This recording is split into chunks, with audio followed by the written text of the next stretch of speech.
Camarades peuple d'Afrique, que font des militaires blancs américains dans une patrouille nigériane de Tinubu à la frontière du Niger? Je salue l'armée nigérienne qui les a refoulés. Chers camarades peuple d'Afrique, suivons cette vidéo. L'heure est grave, hein? Il faut garder les yeux ouverts. Les révélations se succèdent et confirment les unes après les autres la présence avérée d'éléments subversifs hostiles au Niger.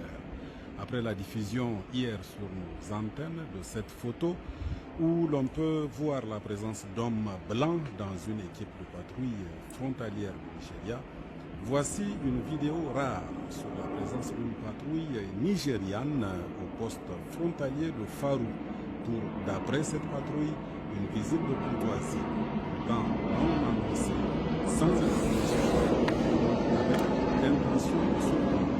Cette patrouille a été vite renvoyée par nos FDS et son patron mis en garde.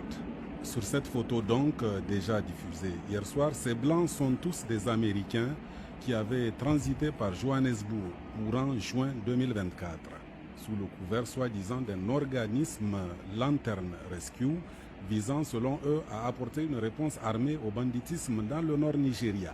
Mais l'on saura plus tard leur vraie identité. Tous des Américains alors qu'ils s'étaient fait passer un Américain, un Italien et 2 Australiens.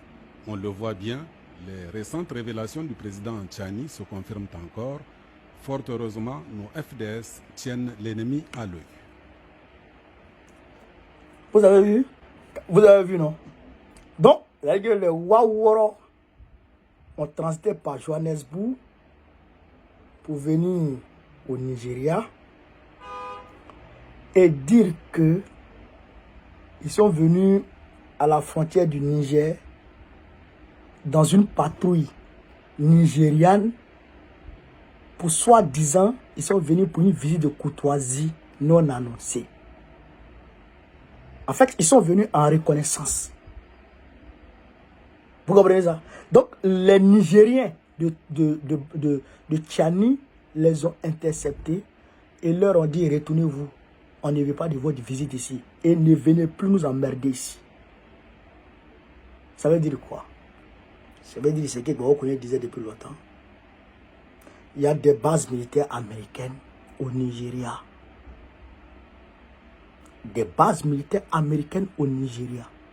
Tinubu était un agent double de la CIA. Il vendait drogue aux États-Unis. On l'a arrêté. On devrait le mettre en prison. Mais comme on a vu qu'il avait un réseau large sur le Nigeria, on lui a dit, on va te proposer, tu vas aller faire la politique au Nigeria. Tu seras nos yeux dans la politique nigériane et tu vas nous rapporter les informations qu'on veut. Tu vas nous dire qui on doit placer. C'est pourquoi Tinubu était devenu le faisait de roi avant qu'il soit président. Il était devenu le faisait de roi. C'est-à-dire que si tu n'es pas élu, frère, tu ne peux pas devenir président. Vous comprenez ça? Donc, ce gars-là, aujourd'hui, travaille en tant qu'agent de la CIA. Donc, le repli des Américains du Niger, le retrait des Américains du Niger, aujourd'hui, n'est pas, chers camarades d'Afrique, n'est pas digéré par Pidjo, par la CIA. Donc, il faut employer d'autres moyens de subversion pour déstabiliser le régime de Tchani, faire installer un élément fantoche comme les Bazoum, et puis revenir encore au Nigeria. Au Niger, parce qu'il leur faut le Niger. À cause de ces, j'ai pas besoin de vous dire ça, à cause de ses richesses. Et il faut empêcher l'Afrique de s'en sortir. Voici les révélations. Quand le président Tchani a dit qu'il y a 2 bases américaines, 2 bases françaises au Nigeria, plus des bases américaines, il faut croire. Vous comprenez ça? Mais je dis aux populations nigériennes d'ouvrir les yeux, de ne pas dormir. Rien n'est encore acquis. Et je demande au président Tchani de faire souvent des sorties comme il l'a fait la dernière fois pour faire des révélations, d'en faire plusieurs. Voilà. d'en faire plusieurs. Quand il y a des cas comme ça, il faut que lui-même il vienne pour dénoncer certaines choses. Camarades Paix d'Afrique, je tenais à vous montrer cette vidéo pour vous alerter sur ça. Vive l'Afrique libre, vive le panafricanisme, vive tous les plans panafricains. Gbagbo, président de Côte d'Ivoire 2025, Inch'Allah. Partagez la vidéo, chers camarades.